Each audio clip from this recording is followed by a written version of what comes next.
विधानसभा होणार की नाही याची साशंकता संपली. वंचितने घेतलेल्या भूमिकेमुळे निवडणुका पुढे जाण्याच्या चर्चेला फुलस्टॉप लागला. 29 नोव्हेंबरच्या अगोदर निवडणूक व्हायला हवी. 8 ते 13 ऑक्टोबर आचारसंहिता, 15 ते 16 लोकसभेसारख्या खऱ्या ठरतील अशी शक्यता नाही. पवार जरांगेंची मागणी शिताफीने टाळता आले होते, पण रत्नागिरीच्या सभेत जरांगेंच्या मागणीला पाठिंबा दर्शवला. जरांगेंच्या मराठा आंदोलनाचा पहिला बळी शरद पवार ठरलेत.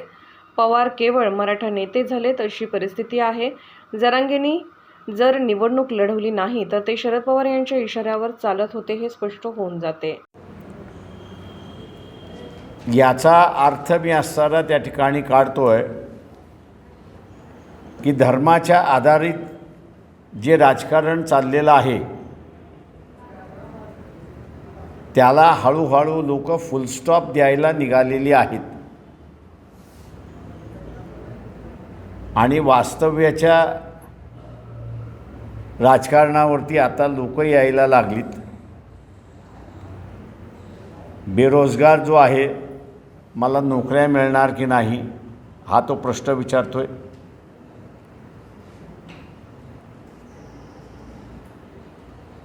शेती आहे, आम्हाला हमी भाव लागू होणार की न होणार हे तो त्या ठिकाणी विचारतोय.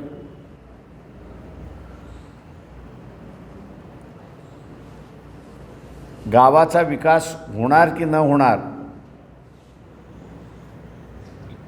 दुसऱ्या बाजूला सत्ताधारी पक्ष जे आहेत,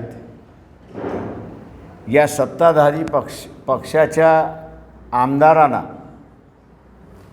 आणि त्यांच्या असणाऱ्या काही कार्यकर्त्यांना जी खिरापत बजेटमार्फत वाटलेली आहे आणि त्या खिरापतीमार्फत मतदारसंघ आपण विकत घ्या असं जे धोरण आखलं जातं आहे, त्याच्याबद्दल एक प्रचंड चीड लोकांमध्ये आम्हाला जाणवते आणि ते असं म्हणत आहेत जेवढं यायचं आहे तेवढं येऊ द्या, आम्ही आता लेटर बॉक्स होणार आहोत. जेवढी पत्र त्यांना टाकायची आहेत तेवढी त्यांनी पत्र टाकावी. ती पत्र आम्ही असणारं सगळे हजम करू आणि आम्हाला जे करायचं आहे ते आम्ही करू. तेव्हा लोक आता एकंदरीत निर्भय होताना मला त्या ठिकाणी दिसत आहेत.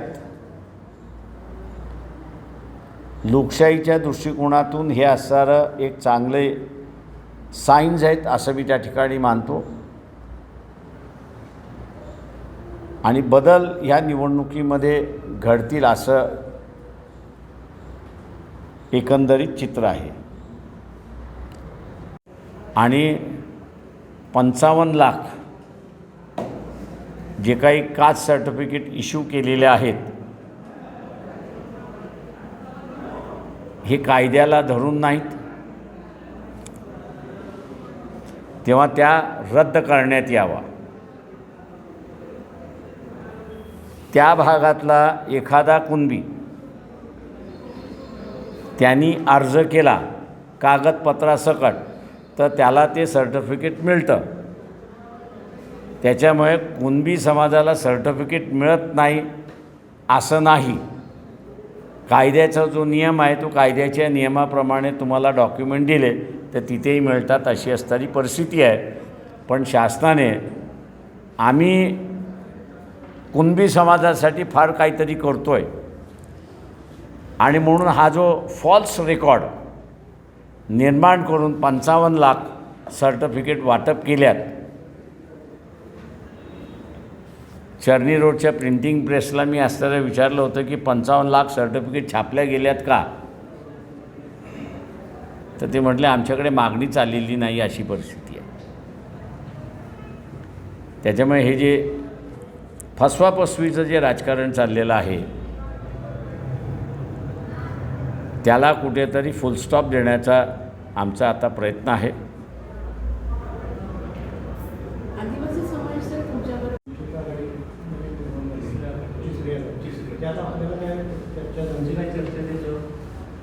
असे त्यांच्या असणाऱ्या राजू शेट्टीबरोबरची असणारी जी चर्चा झाली, आम्ही त्यांना असं सांगितलेलं आहे की ज्या बच्चू कडूशी आपण बसतात त्यांच्याशी आम्ही बसू शकत नाही.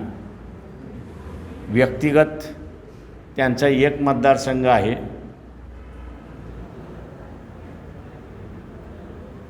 अकोल्यामध्ये त्यांनी असणारा वंचित संपवण्याचा भाग घेतलेला आहे.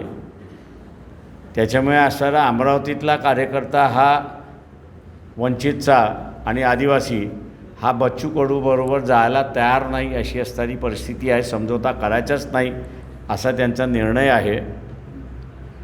त्याच्यानंतर वामनराव चटप ज्या मतदारसंघातून लढतात त्याचं नाव राजुरा आहे. तिथे गोंडवाना परिषदेचे मागचे उमेदवार जे आहेत त्यांना 44,000 मतं त्या ठिकाणी पडली होती. गोंडवानाची असणारी मध्य प्रदेशमध्ये सुद्धा ताकद आहे आणि तेलंगणामध्ये सुद्धा ताकद आहे, सरकार आहे. आदिवासी हा असणारा गोंडवाना पार्टीबरोबर आहे. तेव्हा राजू शेट्टी आम्ही असणारा सांगितलं आहे की वामनराव चटप हे व्यक्ती आहेत. एकेकाळी त्यांच्या पाठीमागे शेतकरी संघटना फार मोठी ताकद होती. आता ती काही ताकद राहिलेली नाही.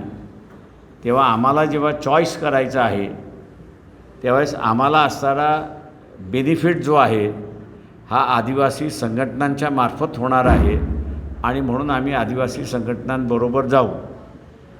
आम्ही त्यांना असताना म्हटलं की या सगळ्या चळवळींबरोबर आपण जे बसलेला आहात संभाजी महाराजाच्या पलीकडे तुम्हाला इतर कोणाचाही मदत नाही अशी असणारी परिस्थिती आहे. चॉईस तुम्हाला असणारा करायचं आहे की आम्ही त्यांना म्हणालो की विभागीय समझोता हा जर झाला तर आपल्याला एकत्र बसता येईल. पण महाराष्ट्राचं राजकारण करण्याचं डोक्यात असेल तर मग कॉन्फ्लिक्ट ऑफ इंटरेस्ट हा निर्माण होतो आणि कॉन्फ्लिक्ट ऑफ इंटरेस्ट निर्माण झाल्यामुळे आम्हाला तुमच्याबरोबर बसता येत नाही. आम्ही त्यांना असणारं ऑफर दिलेली आहे की आपण पश्चिम महाराष्ट्रापुरतं मर्यादित राहा आणि पश्चिम महाराष्ट्रापुरतं आपण मर्यादित राहिलात तर आपला समझोता होऊ शकतो हे आम्ही त्यांना कम्युनिकेट केलेलं आहे. आता त्यांच्यावरती आहे की त्यांना महाराष्ट्राचं राजकारण करायचं आहे की त्यांना आमदार व्हायचं आहे.